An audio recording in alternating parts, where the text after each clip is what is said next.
Rabbil alamin wassalatu wassalamu ala asyrafil anbiya'il mursalin sayyidina Muhammadin wa ala alihi wa sahbihi ajma'in. Rabbi shrah li sadri wa yassir li amri wahlul 'uqdatam min lisani yafqahu qawli. Allahumma zidna 'ilman wa fahman wa alhiqna bis salihin. Amin ya rabbil alamin. Sambungan kitab An-Nasaih Ad-Diniyah muka surat 28.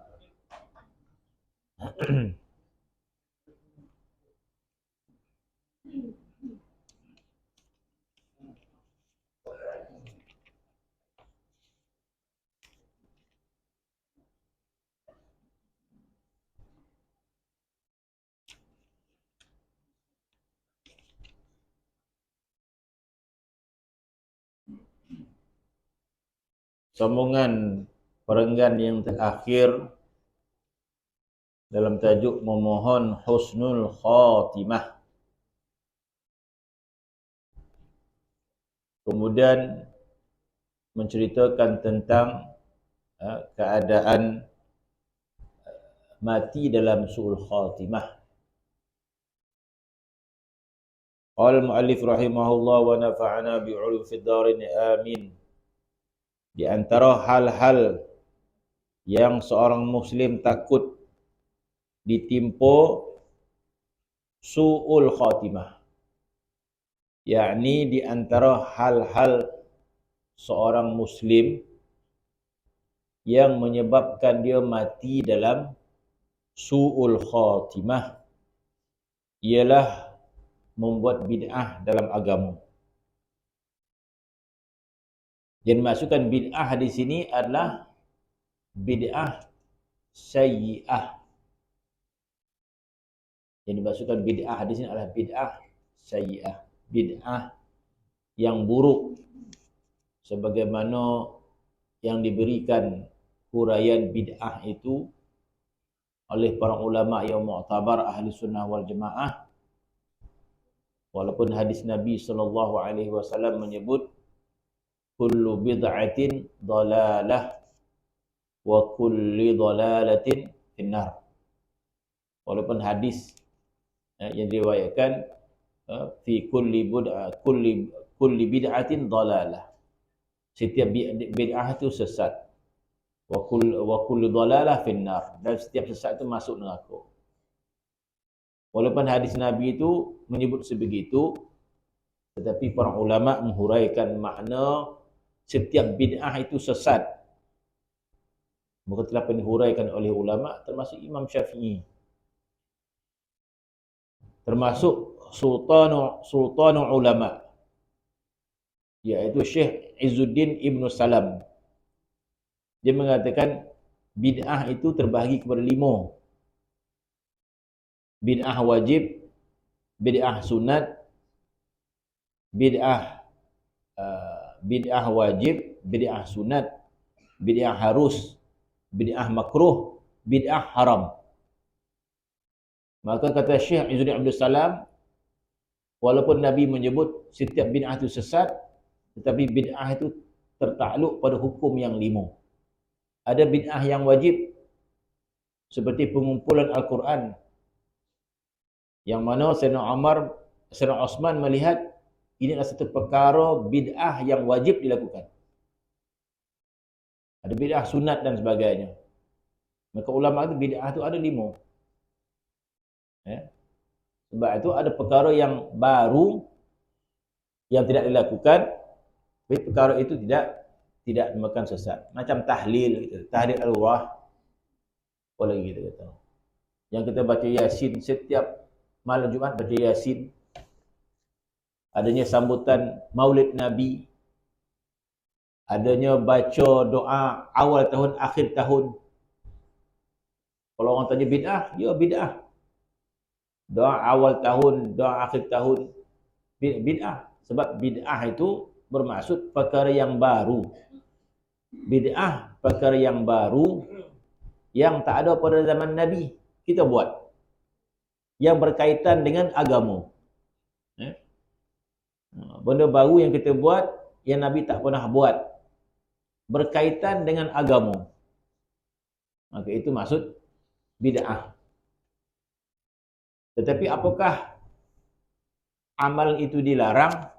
Maka di situ para ulama yang muktabar menghukumkan tidak dilarang. Ya. Nabi setiap malam Jumaat baca Yasin ke? Tak ada. Tapi kita buat baca setiap Jumaat pula. Bid'ah. Benda yang Nabi tak buat. Ya. Tetapi apakah salah? Tak salah. Sebab kita masih lagi tertakluk di bawah hukum baca Quran.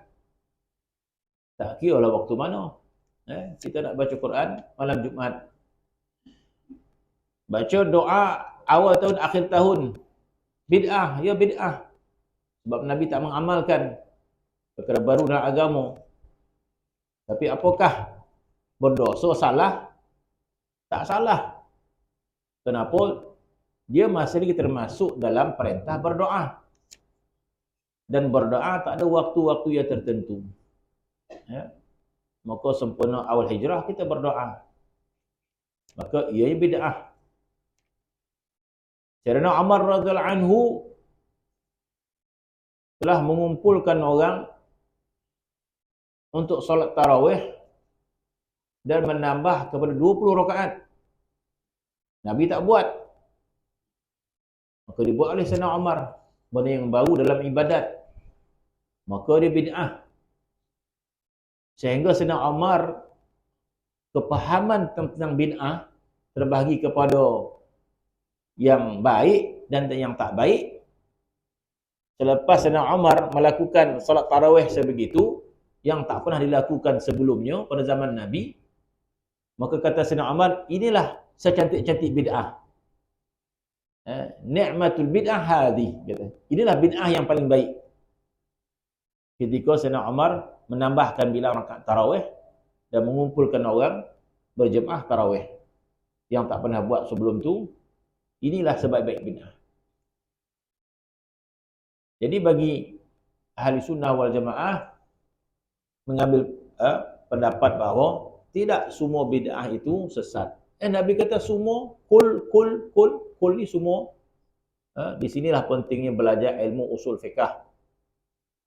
Belajar ilmu usul fiqh yang mana dalam Al-Quran ada ayat yang Allah Ta'ala kata semua tapi bukan semua. Itu dia. Bagi contoh apa? Bagi contoh dalam Al-Quran Allah Ta'ala menceritakan tentang hari kiamat. Bila berlaku kiamat, apa yang berlaku? Allah Ta'ala berfirman, kullu syai'in halikun illa wajhah. Dalam Al-Quran ada ayat Allah Ta'ala mengatakan kullu syai'in halikun. Semua akan hancur. Kullu syai', setiap sesuatu halikun. Akan binasa. Mana bila berlaku kiamat, kullu syai'in halikun. Setiap sesuatu itu akan hancur binasa. Illa wajhah. Kecuali Allah. Jadi berlaku kiamat, semua akan hancur. Kecuali Allah. Betul ke? Pada hakikat dia. Syurga neraka hancur ke? Syurga dah ada dah. Semenjak Nabi Adam AS dah ada syurga. Neraka pun dah Allah Ta'ala dah jadikan dah. Syurga Allah Ta'ala jadikan. Apakah berlaku kiamat, syurga neraka hancur juga? Lepas tu Allah Ta'ala buat semula? Tak. Syurga neraka tak hancur. Ada lagi yang tak hancur. Kata ulama, arash Allah Ta'ala tak hancur. Kata riwayat, kursi tak hancur. Ruh manusia hancur ke tidak? Ruh manusia. Jasad hancur. Ruh manusia hancur tak? Ruh tak hancur.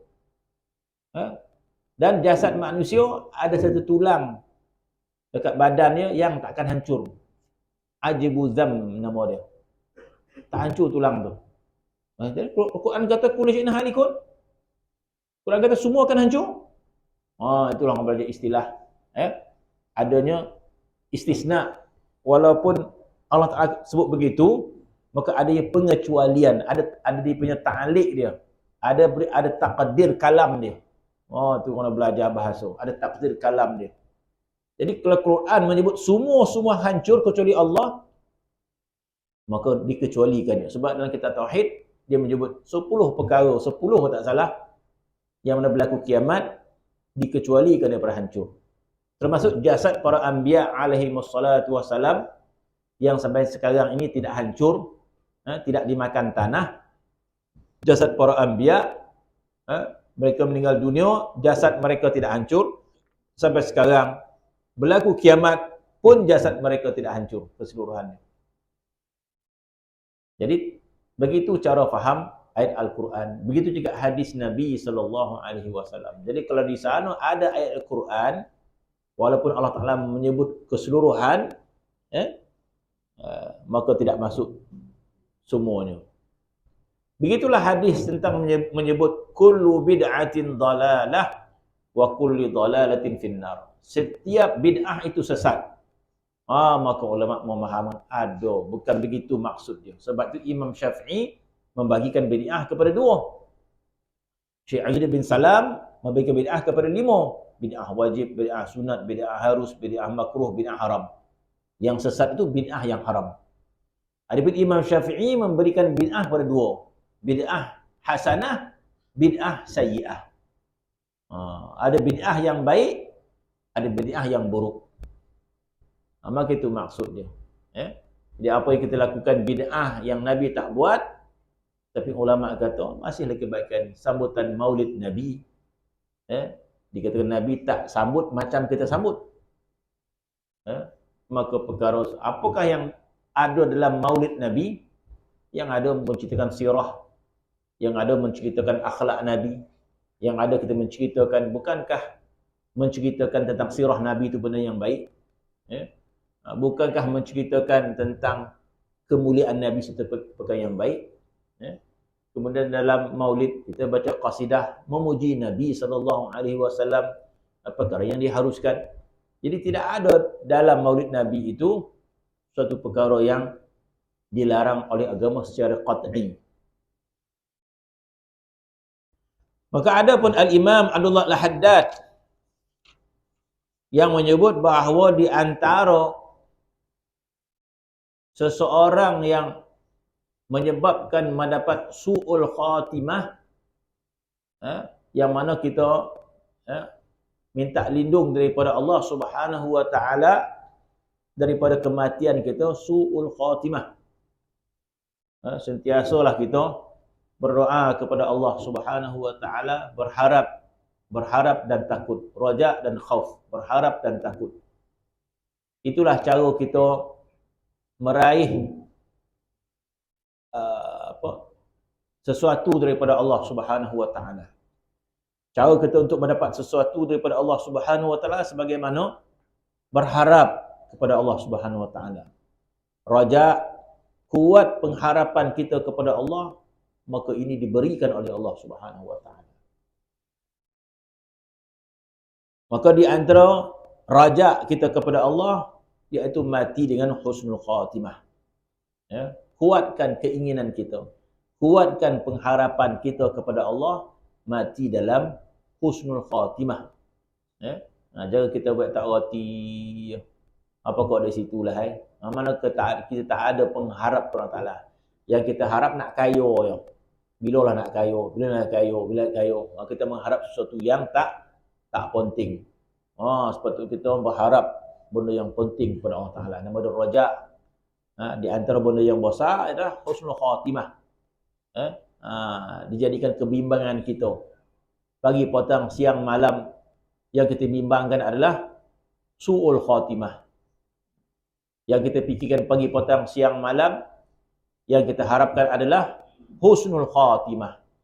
Calik mata ya, bimbang ya Allah, matikan aku dalam husnul khatimah. Nak tidur ya, teringat lagi ya Allah, matikan husnul khatimah. Bermaksud kebimbangan kita di situ. Bermaksud pengharapan kita di situ.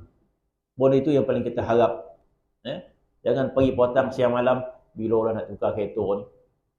Bila lah nak tukar. Itu yang bimbang. Bukan tak boleh. Boleh. Tapi kita letakkan pada benda yang salah. Bermaksud kita mengharap kepada Allah perkara yang tak penting. Jadi Allah Ta'ala mengetahui apa yang kita ingin, apa yang kita bimbangkan.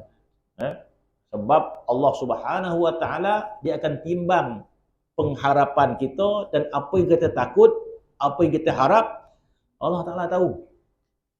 Ya? Dan perkara itu dinilai dalam agama kita. Nama dia raja, khauf. Ar-raja wal khauf.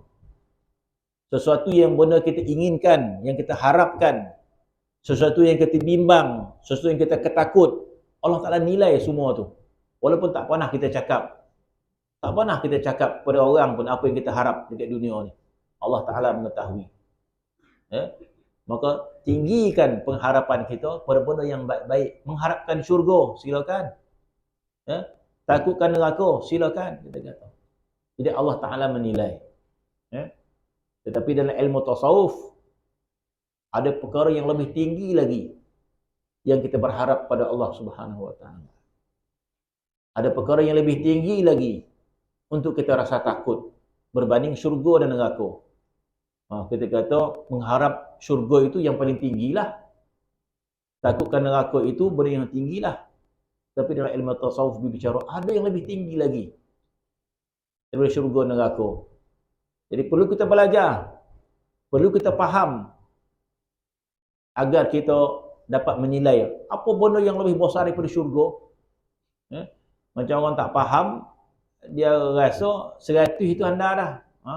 Budak kecil dapat 100 itu handal dah. Budak sekolah rendah 100 itu handal dah. Oh, kau dapat 100 ni. Handal betul ni. Masa sekolah rendah habis pakat tunjuk akaun kau berapa? RM10. Ini banyak Dia nak RM40. Masa sekolah rendah, ui banyak RM40. Bercita-cita kita, bila lah nak RM40 ni. Mak ayah susah. Tak banyak mana dia bagi dah. Masing-masing RM10, RM20. Ada seorang dia RM50. Oh, bercita-cita. Dapat RM50 tu besar mana dah. Ada. Itu masa sekolah rendah. Naik sekolah menengah, RM50 tu. Mungkin seminggu ya, dia mungkin nak besar lagi. Oh, RM1,000 lah besar. Bila dah bekerja, RM1,000 tu kecil. RM100,000 lah yang besar. Bagi kita yang tak ada kerja, RM1,000 tu besar lah.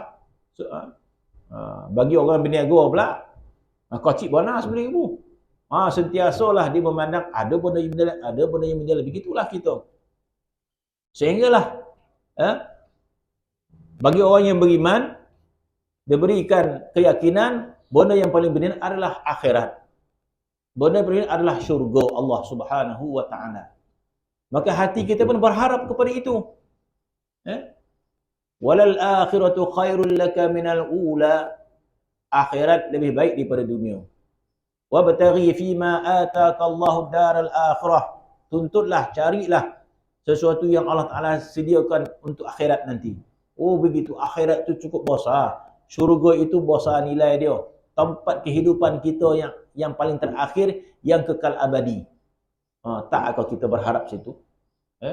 Bagi orang yang mikir dunia, mungkin dia apa yang paling penting dunia? Oh, masa pencen lah. Jadi bercita-cita, oh masa pencen so ada tanah, ada rumah, belakang tu ada kebun sikit, jadilah. Dia kata. Ada rotah 10 batang, dapat motong sampai mati. Okeylah tu. Jadi bercita-cita lah kita nak dapatkan benda tu. Nak dapatkan tanah, lepas tu nak dapatkan rumah, dapat kebun. Alhamdulillah, selesai. Rasa dah, habis dah. Kita bercita-cita lah, berharaplah kehidupan kita sebegitu.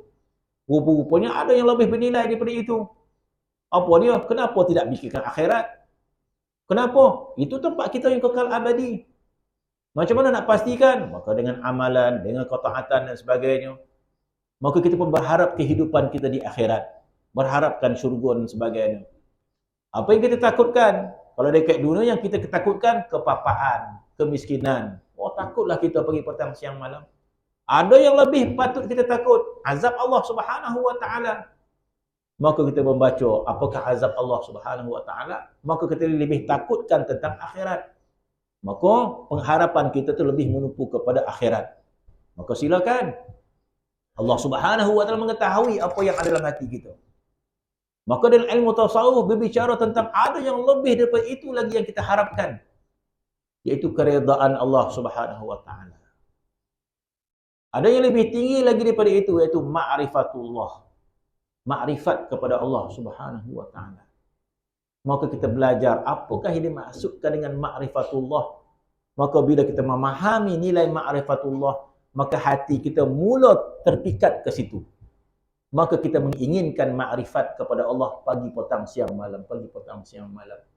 Apa yang kita takutkan? Yang kita takutkan adalah terputus hubungan kita dengan Allah Subhanahu wa taala. Terputus kita daripada pandangan redha Allah Subhanahu wa taala. Maka itu yang kita takutkan pagi, petang, siang, malam. Pagi, petang, siang, malam. Nama dia raja dan khauf. Begitu juga di antara perkara yang kita takut dan bimbangkan adalah su'ul khatimah. Su'ul khatimah. Kematian yang tidak baik. Nabi SAW menyatakan berapa ramai orang yang melakukan kebaikan pada waktu muda dia. Baik dia. Taat dia. Tetapi ketika nak meninggal dunia, maka melakukan maksiat dan tak baik. Maka itulah nilainya di sisi Allah Subhanahu wa taala. Maka dia orang yang tak baik. Berapa ramai orang yang tak baik pada waktu muda dia. Ketika nak meninggal dunia, bertaubat dia jadi baik dia. Maka ditulis dia adalah orang yang baik. Maka kata ulama, ad-dinu fil khawatim. Ad-dinu fil khawatim. Agama kita ni macam mana nilai dia? Agama kita ni, apa penilaian kita ni, setakat manakah agama kita? Setakat manakah kita ini berpegang dengan agama? Nilai agama kita ni di mana? Oh, dulu dia rajin. Dulu. Sekarang? Sekarang malih lah sikit. Maka, sebab itu nilai agama itu fil khawatim. Nilai agama kita pada penghujung usia kita. Itu nilai agama kita. Ad-dinu fil khawatim. Nilai agama kita pada penghujung usia kita. Kalau di hujung usia kita, kita jadi tamak. Kita hasad dengan orang. Sedangkan dulu, Masya Allah, kita tak tamak pun. Masa tu duit tak ada. Ada RM10, RM30 ya. Jadi tak ada nak tamak. Sekarang dah dapat duit banyak. Maka berubah jadi tamak. Hati jadi tamak. Maka meninggal dunia dia. Maka itulah dirinya seorang yang tamak. Maka kata ulama, ad-dinu fil khawatim. Agama itu pada penghujung usia. Sebab itu kita bimbang. Sekarang, Alhamdulillah, baik. Tapi ketika nak mati nanti, tak tahu macam mana. Ketika nak mati nanti, melalak lah pula. So, tercokik tulang. Masanya kita berzikir, betul. Berzikir. Satu hari, ramah pula. Bukan tak boleh nak melalak lah. Tapi lain macam pula dah. Orang-orang di Hindustan pula, bukan tak boleh. Tapi takut masa dengar Quran, tak ada apa-apa. Satu masuk, dengar pula Quran. Seronok pula dengar Qurisian. Lama muak pula. Bukan Hindustan pula, bukan tak boleh. Tapi takut, orang melalak tu tercokik. Alhamdulillah, kita rajin ke masjid. Masya Allah. Kita masuk, kita nak ke padang bola pula, bukan tak boleh. Boleh. Kita sorak, satu cokik. Mati kat mana imam tu? Tengah bersorak. Tengah bola. Bukanlah kita mati berdosa tak. Mana? Tak apa nak baik benar lah. Ada orang tu biasa saja. Bukan ahli ibadat. Mana meninggal? Kat Makkah meninggal lah. Tak ke baik? Masya Allah. Berapa ramai orang kita tengok. Tahu hidup dah. Meninggal kat Makkah. Kita yang rajin ke masjid, belum tentu lagi meninggal kat mana. Meninggal tengah mancing ke, bukan tak baik. Tengok meninggal tengah mancing. Okey lah tu. Jadi bermaksud, nilai kita tu pada penghujung agama kita. Ad-dinu fil khawatim. Jadi di antara dikatakan bagaimana seseorang itu boleh mati nasu'ul khatimah, membuat bid'ah dalam agama. Yang kita katakan tadi, bukan semua bid'ah, bid'ah yang sayyi'ah. Bid'ah yang tidak baik. Bukan bid'ah ke semua.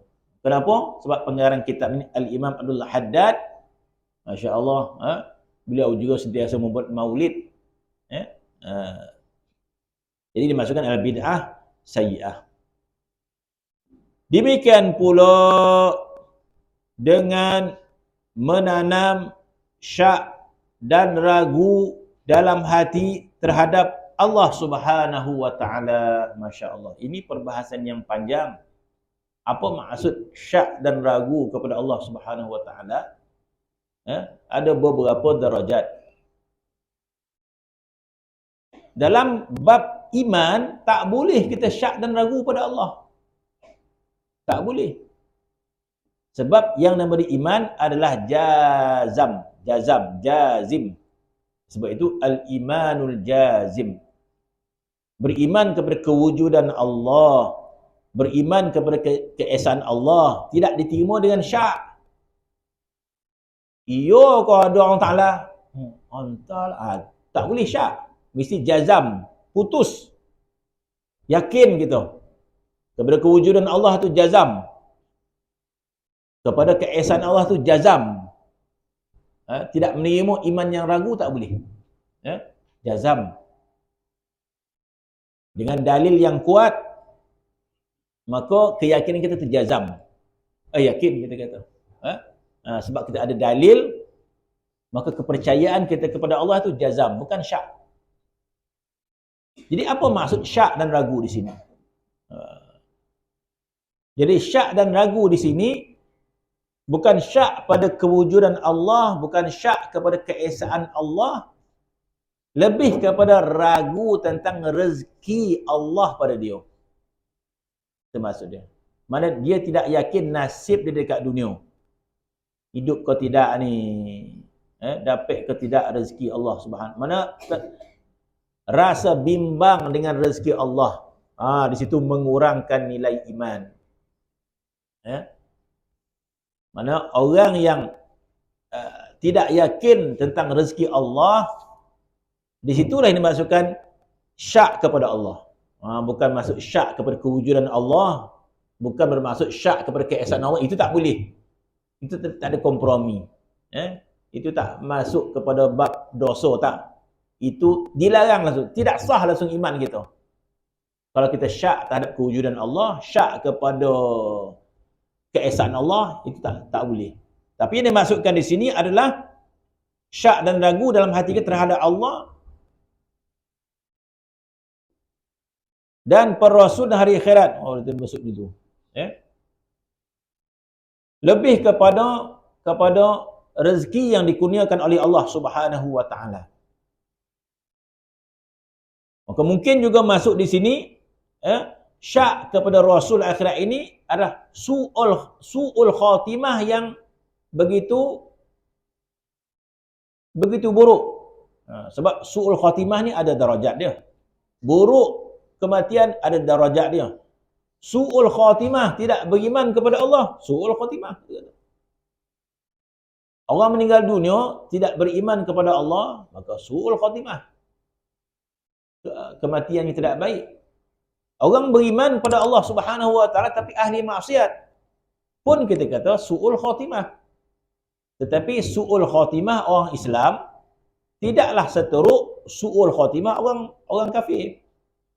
Sebab su'ul khatimah orang kafir, dia mati dalam keadaan tak beriman pada Allah Subhanahu wa taala. Kita kata su'ul khatimah. Di su'ul khatimah yang paling dahsyat. Orang Islam beriman kepada Allah, beriman kepada Rasul, tetapi mati dalam keadaan maksiat. Kita kata su'ul khatimah juga. Tapi tidaklah seteruk su'ul khatimah orang kafir. Orang Islam yang mati dalam keadaan tidak meninggalkan solat, tidak meninggalkan puasa, tidak meninggalkan kewajipan, tetapi melakukan beberapa kesalahan, kita kata su'ul khatimah juga. Yang kita sebut tadi, mati ke padang bola. Bola apa salah tengok. Tapi kita kata, tak berapa nak baiklah mati ya. Imam mati ke padang bola. Jadi kita menyebut tidak, itu tak baiklah mati ya. Su'ul khatimah mengikut darajat dia. Tapi taklah sampai berdosa. Tapi bila disebut di sini, kalau dimaksudkan bahawa seseorang yang dalam hidup dia syak kepada Allah itu sendiri dan ragu kepada Rasul dan ragu kepada akhirat yang menyebabkan mati su'ul khatimah, inilah su'ul khatimah yang berbentuk akidah. Bermaksud orang yang meninggal dunia dalam keadaan tidak yakin kepada kewujudan Allah, tidak yakin kepada kebenaran Rasulullah, maka itu dalam keadaan akidah yang rosak. Akidah rosak dalam kita dalam keadaan hidup sekalipun, kalau kita ragu dengan Nabi dan hari akhirat, maka dikira akidah kita tu rosak. Maka bila kita meninggal dengan akidah sebegitu, maka dinamakan su'ul khatimah. Kerana itu hendaklah setiap Muslim bersikap waspada terhadap segala penyakit ini, kerana tidak akan terlindung dari kemurkaan Allah Subhanahu wa taala, melainkan orang yang dikasihi olehnya. Ya Allah, ya Tuhan yang pengasih sekalian pengasih, kami memohon kepadamu dengan cahaya wajahmu yang mulia, agar engkau wafatkan kami sebagai orang muslimin, kemudian tempatkanlah kami bersama para solihin dalam keadaan selamat sejahtera. Amin ya rabbal alamin. Seterusnya, berpegang teguh kepada tali Allah sebagaimana yang disebut dalam Al-Quran. Firman Allah, a'udzubillahi minasyaitonirrajim, wa'tasimu bihablillahi jami'an wa la tafarraqu. Surah Al-Imran. Ayat yang selalu kita dengar masa khutbah. Wa'tasimu bihablillahi jami'an wa la tafarraqu. Ayat Quran yang selalu kita dengar. Apa maksud ayat ini? Satu-satunya dalam Al-Quran yang ayat yang Allah Ta'ala sebut perkataan tali. Hablun. Tali. Kita pun guna juga istilah tersebut. Hablum minallah, hablum minan nas. Daripada perkataan ayat Quran, hablun. Hablun ni tali. Kenapa Allah Ta'ala gunakan perkataan tali? Firman Allah Subhanahu wa taala, wa'tasimu, berpegang teguhlah kamu semua bihablillah, dengan tali Allah. Mana diamnya tali Allah? Berpegang teguhlah semua kepada tali Allah. Maka yang dimaksudkan tali di sini adalah agama Allah. Begitulah Al-Quran. Al-Quran datang penuh dengan balaghah, penuh dengan kata-kata balaghah. Bahasa Melayu ni balaghah apa nak terjemahkan? Terapek nak terjemah Melayu balaghah ni. Adakah perkataan bahasa Melayu balaghah?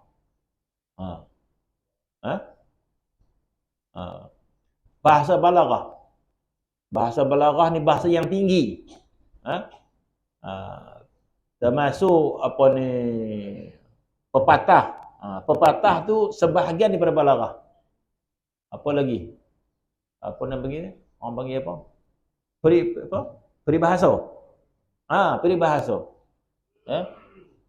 Peribahasa itu sebahagian daripada balaghah, bukan semua balaghah, sebahagian balaghah. Jadi maksud orang Melayu ni pun ada juga unsur-unsur balaghah dia. Bahasa tinggi. Orang Melayu ni. Ada istilah apa? Yang sindir menantu tu apa? Pukul anak. Pukul anak sindir menantu. Tingginya bahasa. Apa maksud dia tu? Pukul anak sindir menantu. Sebenarnya dia nak bercakap sesuatu dekat kawan dia, tapi tak secara direct. Dia nak perli kawan dia nak tegur, dia nak marah kawan dia. Tapi dengan cara yang tak direct. Yang kawan ni pun dia jenis lurus, dia tak faham apa. Jadi kau jangan cakap macam tu ke dia, kau cakap tahu dia. Dia tak faham. Pembunuh dia cakap itu. Pembunuh dia cakap tadi dia tak faham. Jadi kita itu pukul anak sini menantu namanya. Lagi dia tak faham. Kan? Dia kena ceritakan pula. Apa maksud dia? Pukul anak sini menantu. Ayo. Motua tu dia tak direct lah kat menantu menantu bangun subuh lewat mana bangun pukul 7 suku tak bangun leh.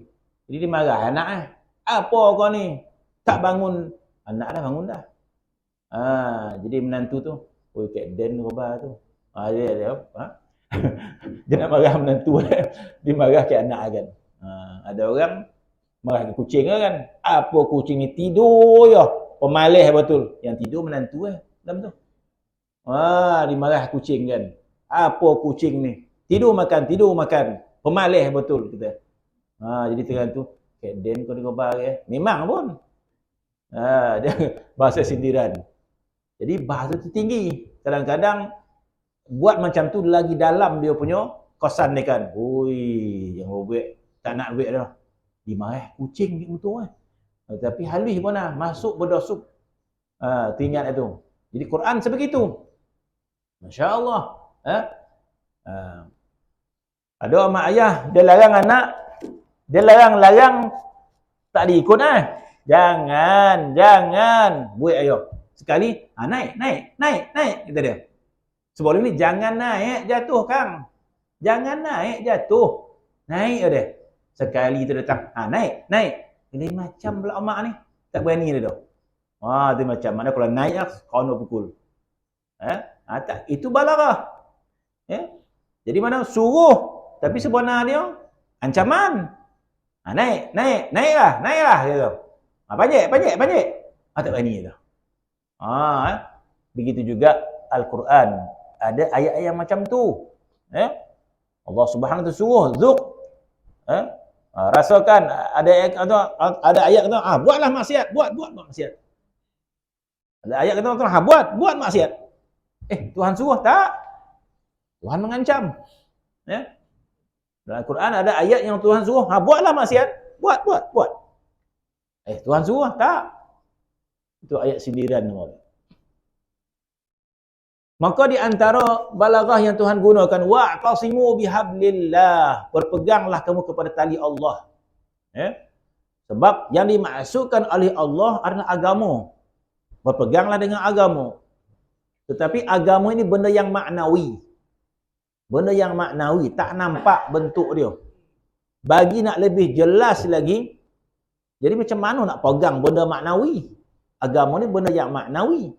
Macam mana kita nak pegang? Mungkin payah nak faham. Maka Tuhan umpamakan macam tali. Jadi bila orang kata, pegang tali kuat-kuat. Kita faham gitu. Macam mana cara nak pegang tali kuat-kuat. Pegang dengan dua belah tangan. Genggam kuat-kuat. Jadi kalau orang kata sembelih, itu tak kuat. Jadi bila pegang tali kuat-kuat. Kita nampak. Jadi diumpamakan macam itulah. Agama tu pegang kuat-kuat. Sebagaimana kamu pegang tali tu kuat-kuat. Maka peganglah agama kuat-kuat. Tingginya bahasa Al-Quran ini. Maka Allah Ta'ala umpamakan agama itu seperti tali. Wa'tasimu bihablillah. Jangan kita faham yang lain pula. Ada tali tu, tak jumpa tu belum ni dah. Tu jangan.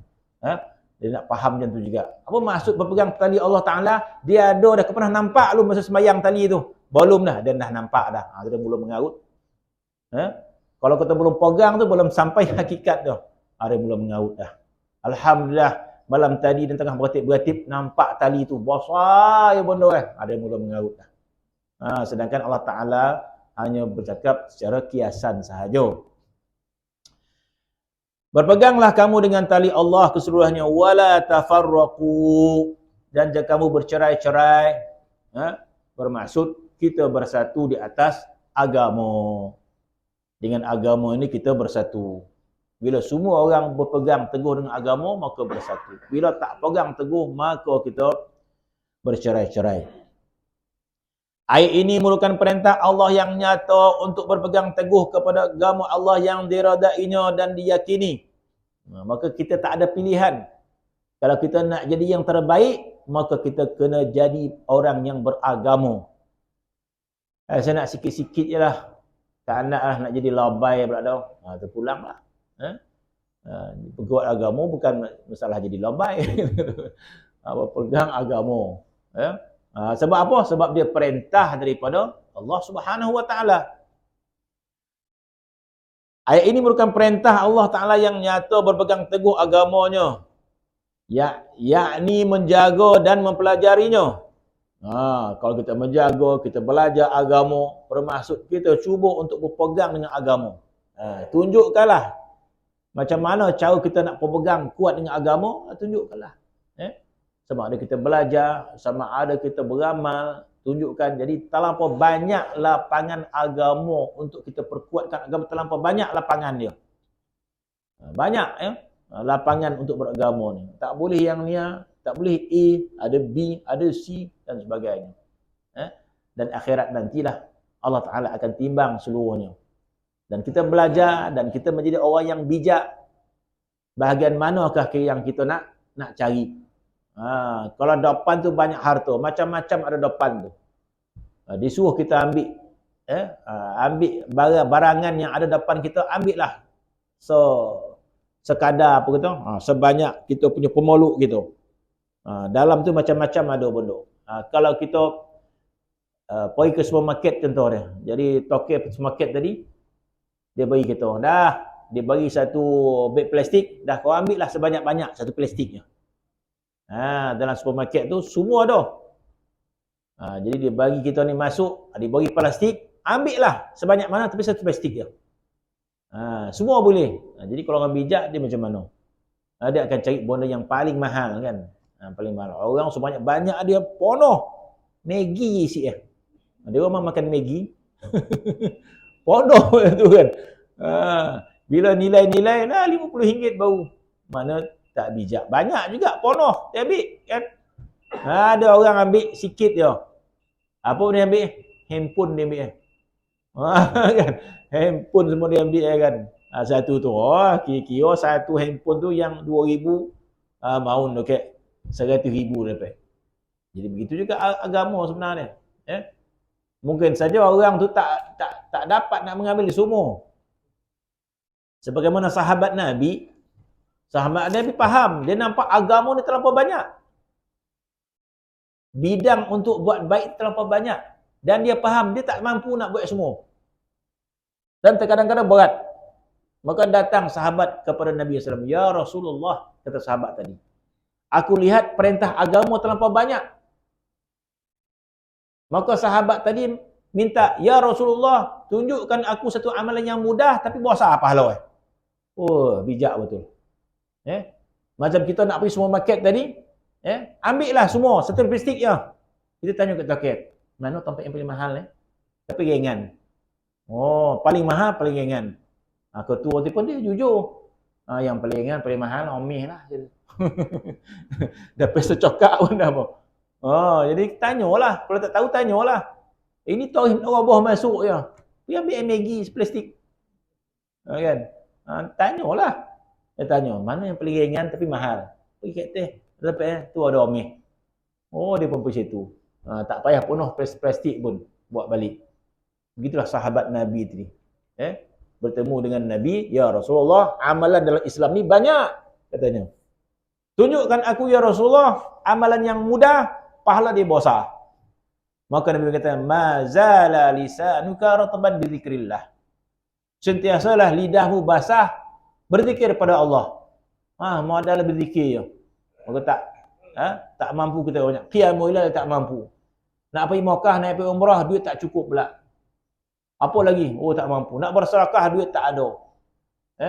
Nak baca Quran pula, mengangkat. Orang suruh duduk, mengangkat. Macam mana baca Quran? Pula? Saya baca Quran, mengangkat. Siapa suruh mengangkat? Duduklah. Ini makna tak boleh banyak. Saya tak boleh banyak. Jadi macam mana? Nabi kata perbanyakkan zikir pada Allah Subhanahu Wa Taala. Jadi maksud lapangan agama tu banyak. Tak boleh sekian buat sekian. Buat sekian. Masya Allah. Sebab tu akhirat nanti, kita akan terkejut tengok orang apa yang kau amalkan. Pada zaman Nabi dahulu orang terkejut. Bila ada seorang sahabat, tak nampak pun amal dia. Tetapi Nabi kata dia adalah penghuni syurga. Takkah sahabat itu memilih amalan yang hebat? Bila Nabi menyebut ada seorang, dia adalah penghuni syurga, tak salah, orang tersebut Huzaifah bin Al-Yamani, kalau tak salah. Maka Abdullah bin Umar pergi ke rumah dia. Apakah yang dia amalkan sehingga Nabi mengatakan dia confirm syurga? Maka pergilah Abdullah bin Umar ke rumah dia. Maka duduk 3 hari 3 malam bertamu di rumah sahabat yang Nabi sebut penghuni syurga. Maka sampai ke rumah dia tengok siang tak puasa pula dah. Makannya. Malam lepas Isyak terus tidur. Tak ada lah qiyamul lail, tak ada pula baca Quran apa semua. Tak ada lah amal dia. Terkejut dia. Jadi lepas hari ketiga barulah dia beritahu sebenarnya dia Saya datang ni nak tengok amal kamu apa. Kenapa? Sebab Nabi kata engkau penghuni syurga. Apa yang kau amalkan? Oh, kalau begitu dia kata, kalau begitu tak ada amal yang aku lakukan kecuali setiap kali nak tidur aku maafkan kesalahan orang pada aku. Maafkan orang. Aku maafkan dosa orang pada aku. Kemudian aku pastikan aku tidak pernah menzalimi seseorang. Ya, kalau ada menzalimi seseorang, copek-copek kita minta halal. Copek-copek kita bayar kezaliman kita pada orang. Bermaksud, orang ni tadi, dia tak ada masalah dengan manusia di akhirat nanti. Sebab yang payah di akhirat, kalau kita ada masalah dengan orang. Dan orang tu tak maafkan kita. Tu yang tersangkut kita. Sebab tu, sahabat tadi, amalan dia setiap malam dia pastikan. Nampak jiran sebelahnya, ada tak dia salah? Tak ada. Jiran sebelah, 2 bolah, 3 bolah, 4 bolah, 5 bolah. Tengok, tak ada. Oh, ada. Ada esok pagi. Minta halal dekat dia. Akhir dia maafkan.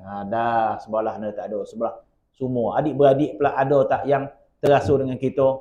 Oh, ada lah gitu. Kita pergi jumpa dia balik. Minta maaf. Dah, selesai. Makna, masalah kita dengan manusia tak ada. Masalah dengan manusia ni dia bukan sekadar mulut. Kalau mulut tu mudah. Masalah maksud adalah hati. Dia tidak sebelah mulut. Maaf ya. Kita paksa dia maaf. Yalah, kata dia. Maaf ke tu? Hati itu bongih betul. Tak, maaf adalah dalam hati. Maksud kalau dia masih tak puas hati dengan kita, maka tuntutan itu akan ada di akhirat nanti. Sebab Allah Subhanahu wa taala tidak izinkan orang masuk syurga dalam keadaan berkelahi. Allah Taala tidak izinkan orang masuk syurga dalam keadaan berkelahi. Selagi berkelahi, sekali gitulah dia akan diselesaikan. Sebab dalam Quran sebut macam tu. Quran dia sebut Allah SWT. Wa naza'na ma fi sudurihim ghillin ikhwana. Allah Taala cabut semua benda yang tidak puas hati sesama manusia dan masuk dalam keadaan bersaudara. Masuk syurga tu. Jadi tak boleh masuk syurga kalau keadaan berkelahi. Maka akan diselesaikan. Jadi kita nak selesai ke akhirat kan nak selesai ke dunia. Selesai ke akhirat susah lah. Jadi selesai ke dunia. Oh, ke dunia tak kosor dah. Kalau nak dia orang datang maaf. Tak kosor tu yang payah tu. Tak kosor. Tak kosor tu. Nak nyembah dia lah nyembah kat dia. Tak ada orang nak nyembah kat dia tu. Masih tak nak. Jumpalah akhirat nanti. Jadi amalan yang bernilai kita tak lakukan kat dunia. Huzaifah Al-Yamani masuk syurga bukan dengan amal dia tapi dengan disebut salamatus sadar. Salamatus sadar, kesempurnaan dadanya, hatinya yang baik. Banyak orang masuk syurga dengan salamatus sadar, iaitu kejernihan hati dia. Tidak ada masalah dengan manusia. Dan manusia buat salah dengan dia maafkan siap-siap. Ada orang nak buat salah, dah maafkan. Ini amalan yang lebih besar daripada kita baca Quran. Lebih besar daripada kita pergi Mekah buat umrah. Jangan tarik nama pula.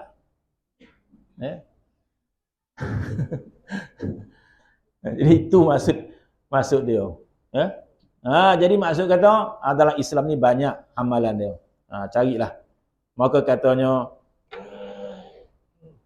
dan ayat ini merupakan peringatan daripada Allah agar kaum muslimin tidak bercerai-berai dalam menganut agama Allah, kerana persatuan adalah rahmat sedangkan berpecah adalah azab. Sebab itu musuh dia tahu kelemahan umat Islam adalah berpecah-pecah. Kita tak berapa nak baca strategi musuh kan. Musuh ni dia melaga-laga umat Islam ini. Jadi ada pun kekuatan, sebab itu Nabi SAW membina kekuatan hijrah dengan kesatuan. Tidak akan hijrah itu dibina kekuatan dengan kesatuan. Sebelum Nabi hijrah ke Madinah, kekuatan apa yang Nabi bina? Kekuatan kesatuan. Aus dan Khazraj berkelahi. Berpuluh-puluh tahun berkelahi. Aus dan Khazraj Sebanyak moyang yang marin. Oh, kenapa berkelahi ni? Ada kau tumbuk? Tak ada. Ada dia ambil roto? Tak ada. Ada dia ambil duit? Tak ada. Kenapa berkelahi? Onyang dan mari berkelahi dengan onyang dia. Oh, tahu dia tak kelahi pun. Yang generasi tak kelahi pun. Dia tak ada apa. Sekolah sama, pergi kerja sama, tapi berkelahi. Ada ambil duit? Tak ada. Ada ambil roto? Tak ada. Habis. Onyang dan mari dengan onyang dia bertumbuk. Jadi sampai sekarang. Itu yang dibuat oleh orang Yahudi kepada Aus dan Khazraj. Dia lagu-lagukan berkurun-kurun. Mana kata berdendam lah. Berdendam. Maka Nabi SAW membina kekuatan orang Ansar, maka dipersaudarakan Aus dan Khazraj. Dekat Makkah, dekat Mina, dekat Jamrah Aqabah, dekat Mina, orang Arab, sebenarnya Arab semua datang, daripada Yaman datang, daripada Iraq datang ke Mekah, Madinah pun datang ke Mekah buat haji. Sebelum kedatangan Islam dan sebelum kewajipan haji, orang Arab dah buat haji dah. Sebelum kedatangan Islam lagi, haji dah ada dah di Mekah. Tapi dia punya bentuk dia dah bertukar lah. Orang datang haji pada bulan haji memang ada zaman dulu. Bulan Zulqaidah, bulan Zulhijjah, bulan Muharram. Ini bulan haji. Bulan Zulqaidah, bulan Zulhijjah, bulan Muharram. Ini adalah bulan haji. Bulan Zulqaidah, bulan orang nak bergerak nak pergi Mekah. Bulan Zulhijjah, bulan orang berhaji. Bulan Muharram, bulan orang nak balik daripada Mekah. Itu semenjak zaman jahiliah lagi. Sebab itu menggambarkan bahawa ibadat haji itu adalah ibadat Nabi-Nabi yang terdahulu. Nabi Isa, Nabi Musa, Nabi Ibrahim alaihissalam melakukan haji itu. Tetapi bila tempoh yang lama, kedatangan orang ke Mekah itu masih lagi. Sebab Mekah diasaskan semenjak zaman Nabi Ibrahim alaihissalam. Nama Nabi Ibrahim, tawaf, sa'i. Kemudian bila zaman jahiliah sebelum kedatangan Nabi SAW, orang masih datang ke Mekah. Tapi dah diubah. Daripada menyembah Allah Subhanahu Wa Taala, menyembah berhala yang ada di tanah suci Mekah. Daripada orang tawaf dalam keadaan elok, akhirnya zaman jahiliah tawaf bertelanjang, tak pakai pakaian. Dikatakan masa zaman jahiliah tawaf dalam keadaan bertelanjang, tak pakai pakaian. Begitu juga dalam zaman jahiliah, orang berhaji, wukuf dia di Muzdalifah. Mereka wukuf di tanah haram.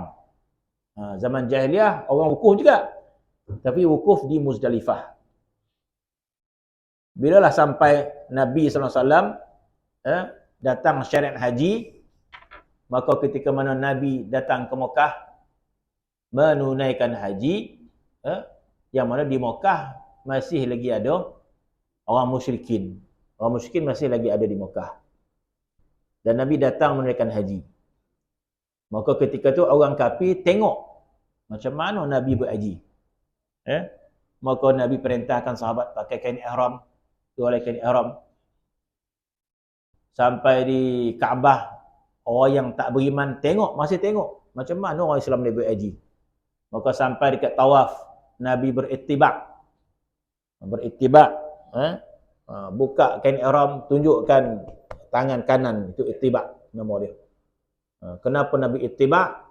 Di antara hikmat dia nak tunjukkan musyrikin betapa radang yang bau orang Islam. Jadi tengok radang bau. Sebab apa? Sebab orang musyrikin kata orang pergi Madinah semua kuih koring. Sebab Madinah ni dia ada wabak. Ada wabak, ada ta'un dan sebagainya. Jadi mereka memperlekeh orang Islam. Orang Islam duduk Madinah tak makan kuih koring lah. Jadi kata ulama, Nabi itibak, buka bau, tengok radang orang ni. Jadi jangan main orang Islam ni radang badan ni. Tengok bau, dia punya bau tu bosak. Jadi kemudian Nabi tawaf dan sebagainya. Sehinggalah Nabi nak wukuf. Orang musyrikin juga ada wukuf. Tapi mereka wukuf di Muzdalifah. Nabi pun berjalan. Nabi tak wukuf di Muzdalifah. Nabi wukuf di tanah halal. Keluar betul daripada tanah haram tu. Kan pelik. Kenapa Allah Ta'ala syaratkan sebegitu? Sepatu dia wukuflah kat tanah haram. Tanah yang mulia. Ini wukuf di luar tanah haram. Iaitu di Arafah. Jadi begitulah Nabi menunjukkan apa dia punya agama yang ditunjukkan oleh Nabi SAW. Kemudian ketika Nabi pergi ke Mina, masa zaman jahiliah belum ada lagi perintah haji, tapi orang datang dah menunaikan haji, maka Nabi ambil peluang untuk berdakwah kepada orang di Mina, di Muzdalifah. Kebanyakan tidak menerima dakwah Nabi kecuali orang Ansar, Aus dan Khazraj. Ketika berada di Mina, maka Nabi persatukan Aus dan Khazraj jadi bersaudara. Jadi baru dia rasa nikmat. Rasa nikmat. Jadi bermusuh ini azab sebenarnya. Bermusuh ini azab. Bila berdamai, dia adalah nikmat. Nikmat. Sebab tu di antara nikmat syurga adalah persaudaraan. Dan persaudaraan itu menjadi bertambah nikmat bila ada rasa kasih dan cinta. Bila kita tak berkelahi, kita tak ada masalah, itu nikmat. Bila kita berkelahi, itu bala nama dia. Sakit kepala kita.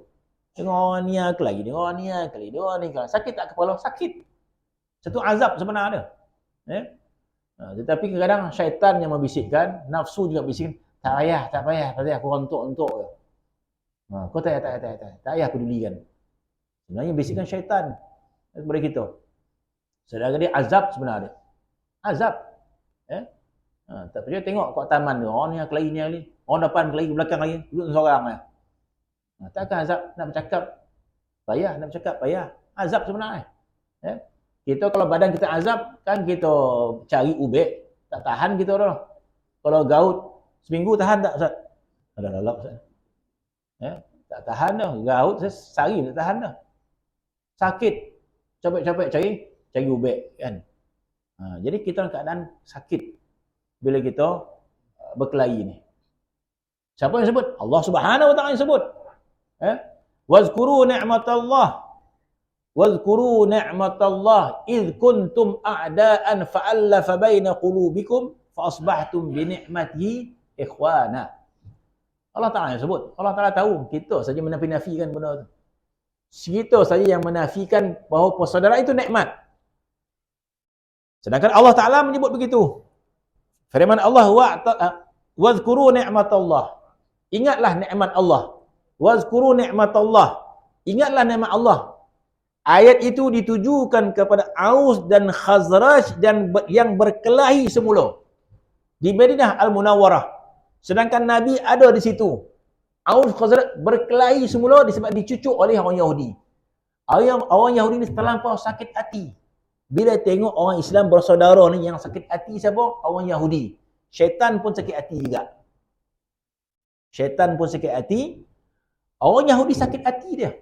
Dia tengok Aus dan Khazraj berbaik, sakit hati dia. Maka dicucuk-cucuknya mereka. Maka berlaku perkelahian sedikit di Madinah. Mana Aus Khazraj berkelahi sebahagian mereka. Disebabkan dicucuk oleh orang Yahudi, turun ayat Al-Quran. Maka Nabi pergi jumpa kepada orang Islam yang berkelahi, maka dibacakan ayat Al-Quran. Maka peringatan daripada Allah Subhanahu Wa Ta'ala kepada orang Islam. Maka Allah Ta'ala mengatakan, wazkuru ni'matallahi alaikum. Ingatlah nikmat Allah kepada kamu. Idh kuntum a'daan. Dulu kamu berkelahi, bermusuh-musuh. Idh kuntum a'daan fa'allafa baina qulubikum. Bukankah Tuhan telah menjinakkan hati kamu? Bukankah kamu dulu berkelahi? Bermaksud, bukankah dulu kamu berkelahi? Rasa tak azab Takkah kamu azab dulu? Nak bertegur siapa susah, nak tersenyum susah, nak bercakap susah, nak bermuamalah susah, semua nak berkelahi, nak menumbuk semua.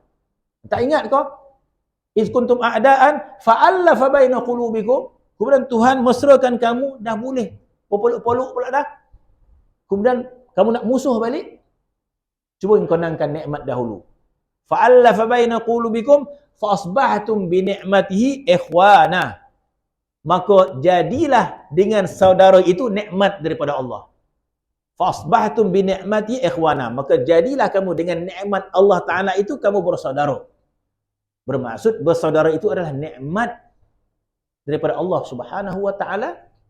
Sebab itu para sahabat merasai nikmat itu.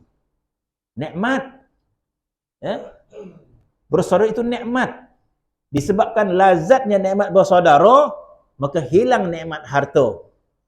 Disebabkan nikmatnya hilang bersaudara, maka hilang nikmat isteri. Apalah maksud itu? Terlampau nikmatnya bersaudara di antara Muhajirin dan Ansar, nikmat sungguh dirasai. Maka orang Ansar memberikan separuh harta mereka kepada Muhajirin. Kita sanggup tak bagi harta kita separuh dekat adik-beradik? Tak sanggup kita lah. Kau carilah sendiri. RM10 boleh lah. Sebab apa? Kita boleh merasa nikmat persaudaraan walaupun adik-beradik. Tak sanggup kita. Ada orang bini yang ompek bagi seorang satu ke orang lain. Mana ada? Kecuali orang Ansar. Bila ketika mana Sayyidina Umar datang ke Madinah, seorang diri, maka dia mendapat saudara dia di Madinah, maka saudara kepada Sayyidina Umar, maka menawarkan kepada Sayyidina Umar, wahai Umar, aku ada ompek orang isteri. Kata dia, kau pilihlah salah seorang, aku akan ceraikan. Masya Allah, mana orang pernah buat macam tu? Kok kita boleh ya ambil yang muda yang tua-tua tu ambil lah. Dia beri kau pilih, dia kata aku akan ceraikan. Aku ada tanah sekian banyak, kau ambil separuh. Siapa boleh buat macam tu? Kecuali dia merasa nikmat persaudaraan itu. Kita kata, siapa orang yang kita cintai yang boleh kita bagi dua rotor kita? Mungkin isteri lah. Kita kata, sayang ke isteri, sanggup kita bagi dua. Walaupun dia tak cari rotor, kita bagi dua. Sanggup. Ayo, kita kata. Ke anak, mungkin kita sanggup kongsi. Tapi kalau tak kawan, belum lagi dah. Adik-beradik, boleh dapat kita nak kongsi rotor dengan kawan dah. Best friend macam mana pun, kita kata, tak dapat kongsi dah. Jadi, zaman Nabi, boleh. Dia boleh. Sebab itu disebut bahawa dalam syurga nanti berlipat kali ganda lagi. Bersaudara. Dalam syurga itu ada satu nikmat nama dia persaudaraan. Yang kita mungkin tak faham sekarang. Tapi zaman sahabat dulu telah merasai sedikit daripada nikmat persaudaraan itu. Bermaksud, zaman Nabi telah merasai nikmat syurga yang ada pada mereka. Nama dia nikmat persaudaraan. Sehingga pada zaman Nabi, zaman sahabat zaman Nabi, mereka lebih suka jiran makan walaupun dia tak makan. Sebab dia lebih rasa bahagia kalau jiran dia makan. Siapa yang ada perasaan macam tu? Kecuali amak dengan anak mungkin. Kalau anak lapar, amak lapar, anak lapar. Makanan cukup seorang aja. Agak-agak amak ni mana yang lebih dia rasa bahagia? Dia makan ke anak makan? Capek jawab. Anak makan. Itu dia rasa lebih bahagia. Kenapa? Nikmat cinta kepada anak tu kan. Anak dia makan, dia lebih rasa bahagia daripada dia makan. Begitulah perasaan para sahabat dahulu. Jiran dengan jiran. Makanan tak cukup satu. Ada satu je. Maka dia kata jiran sebelah lapar. Mana aku lebih bahagia jiran aku makan daripada aku makan. Pergi ke jiran sebelah. Sampai jiran sebelah dia kata dia rasa jiran sebelah lagi memerlukan makan ini. Pergi jiran sebelah, pusing sampai ke rumah dia balik. Maka turun ayat Al-Quran, wa yu'thiruna ala anfusihim walau kana bihim khasasah. Allah Taala puji hubungan mereka itu, maka turun ayat Al-Quran, wa yu'thiruna ala anfusihim. Mereka itu lebih terkesan penderitaan orang lain. Walau kana bihim khasasah, walaupun mereka memerlukan makanan tersebut. Kenapa tu? Nikmat persaudaraan yang dirasai oleh para sahabat. Dan nikmat itu sebenarnya itulah keadaan penghuni syurga nanti. Bahawa persaudaraan itu satu nikmat.